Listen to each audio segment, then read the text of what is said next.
and audio recording. This is day 3 of the Taiwan Special week. Quick mic check. Okay. I've learned that this week a Chinese envoy to the UN, former envoy to the UN, I think now he might be an ambassador somewhere, but we're talking high-level diplomat from China, said this week, if people just understood if people just knew about the horrible, painful past that China has gone through, then they would understand why we do what we do in negotiations with other countries. I mean, that was at the Symphony blog, or the Cadence of Conflict. I mentioned it. It's linked in the article. If people Symphony is the editorial series from Pacific Daily Times. I decided to call it Symphony. You know what? I tell you, talking about that stuff, I was dealing with one of my web clients this week. He invented the mission. He's the manufacturer, the contracted manufacturer from the original inventors of the Michigan hand mitten shaped Adirondack chair. The original, madchairs.com. That's the original design. Now, there's a story about the first guy that invented it had tried to do it, and then had a number of business relationships, and partners would break up with him in business. And anyhow, eventually, though, this other furniture maker was contracted out to make them. And the guy that ended up with the business sold it to that maker. And now that maker is my customer. My web developing marketing customer. And I told him, you've got to do luxury. This is a luxury high-end product. You need to charge not $200-$300 for this chair. You need to charge $1,000 for this chair. Make it worth it. Make it special. Don't just make it the same chair. You can charge more money for it. But you need to charge. You need to make this a luxury item. And we're I don't know. There's ideas. I'm just gonna say I said that, and there's a lot of smart stuff going on in conversation. That's all I'm gonna say. Because I get it. I get luxury. I know how to take a product and have it sold for a high amount of money. And this week I was looking at the numbers, and I was also looking at the numbers for my own websites, the Pacific Daily Times, a number of things. And here's the funny thing. None of the websites or products or customers or anything that I manage, none of them get their main website traffic from social media or SEO. See, everything out there is telling you, all the people on LinkedIn, all the books, the authors who sell books about how to write books, this kind of nonsense. All of this talk about talk. You've got to have SEO. You've got to be on social media. You've got to. And we're talking like thousands and thousands. I feel like Carl Sagan, million, thousand, 100,000. There are Carl Sagan figures of visitors going to these. Look up Carl Sagan, billions and billions. My dad used to joke about Carl Sagan saying billions of billions before that video came out anyway. But because my dad was an educator, so they'd probably have his videos in the classroom. Look, Carl Sagan, Sagan, I believe. There are Carl Sagan figures of visitors going to these websites, and there's only hundreds, not even thousands, only hundreds come through Google searches and social media. My Google referrals show up like very little. My primary even on Pinkwright, people just go straight to the website. The only thing that Google searches for is the website domain. People use the search instead of the address bar because they don't know how to use stuff. I guess I don't And I've been looking at this, and it's like that blows up, metaphorically speaking, for those of you in TSA who don't understand English communication. That metaphorically blows up any notion that SEO and social media are so absolutely important. Anyhow, So when I named the blog at Symphony, the Pacific Times editorial blog, I called it Symphony. I didn't do this, well, everyone has to understand it without learning anything. No, they don't. People know that Google's a research company, and that doesn't sound like a research company. People know that the fruit thing is a computer company, even though no one would ever think that a computer would be an Apple unless they learn.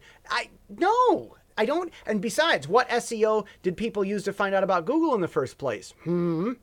So I've never been part of the SEO gotta have social media cult. I've never been part of it. And more and more I'm seeing it proven. You've got to have a good product that sells itself. That's the best way to do it, to have people talk about it. So that's why Pacific Times the Symphony, that's why I don't call it all that stuff that's easy for people to find. Okay, all right. Well, I linked in this at the Symphony blog, in the Cadence of Conflict for this week, December 10, 2018. It's in the links. This guy is talking about how if the world just knew China's painful, shameful history, then the world would understand why they do what they do. He's absolutely wrong. The world already does understand why China does what China does. It's called criminal psychology. And I think I'm going to talk about this in my brand new, by the way, 5-minute YouTube video moments. I'm taking my phone and doing a 5-minute YouTube Jesse thought. I'm starting to do that. Just because someone understands another culture does not mean they're going to agree with it. What is it with this massive assumption that you have to fight against the people that you disagree with? Or that you have to agree with people that you understand and fight with people you don't understand? Or disagree with people you don't understand? I don't disagree with people that I don't understand. I can't disagree with them. I don't understand them. Why is it that so many people run around and act like they're disagreeing with someone that they don't understand? I don't understand you. I just can't agree. Wait a minute. Which one is it? Is this an understanding question or an agreement question? I think I'm going to do a video on this because people come over here to Asia and they've got their Western brainwashing anti-China sentiment, and then they find out how wonderful the Chinese are, and it's like Pocahontas and Dances with Wolves and Dances with Avatar Hannes, all over again, and they discover why China does what China does, and then they immediately agree with it, and it's like, wait a minute, how about you understand people before you have an opinion about them either way? How about that? And then nobody does that. So they come over to Asia, they understand the Chinese, and all of a sudden they get on board with the whole China's wonderful. And a guy actually tried to tell me, a good friend, actually tried to tell me that doing more and more business and trade is going to make it so there is no World War III. He actually told me there will be no World War III, Jesse. I'm like, that's what Thomas Jefferson thought. That was America's idea until Thomas Jefferson went and talked with the Muslims and said, why are you attacking our ships? And they said, because your infidels need to be killed no matter what you do. And Thomas Jefferson came back and said, we need a navy that never stops, a standing navy. And that's why the Navy is standing and can have a budget for more than just 2 years. So it's like, did you hear about this dude? Like, do you know that you're not the first person to have that idea? So this guy's going around from China and he's talking like this. He's saying, if people would just, he's a Chinese diplomat, he says, if people would just know our history, read the book and find out about our gloomy past, then you'll understand why we do what we do. No, what he means is people will agree with China. So he's wrong in his definition there, in his unspoken implied opinions there. Second of all, he's wrong. People already do understand why China does what China does. And having people know about their history is not going to make them agree with them. Very, very wrong here. You see,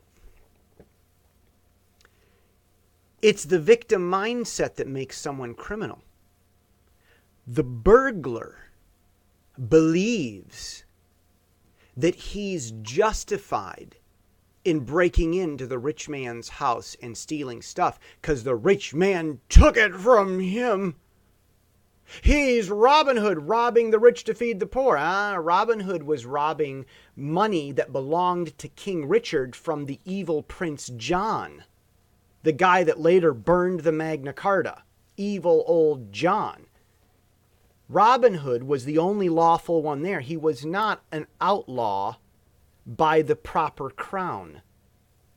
He was outlawed by a usurper because he was upholding the law. And he was robbing from the wrongful rich to help anyone who's good, whether rich or poor. And he helped all of them, Robin Hood did, as King Richard probably would have done had he been there. So, but the criminal, the burglar, believes that what's happened to him, they did it to me, justifies, therefore, what he then does to others. And a classic example of this was in Lord of the Rings, The Two Towers, when Saruman is talking to the hill countrymen, or what the local tribes, telling them, take back what the horsemen took from you. Take back your lands. They're murderers. And they're all angry. It's the justifying victimhood that makes a criminal criminal. Oh, we know exactly why countries are doing what they're doing. See you next week.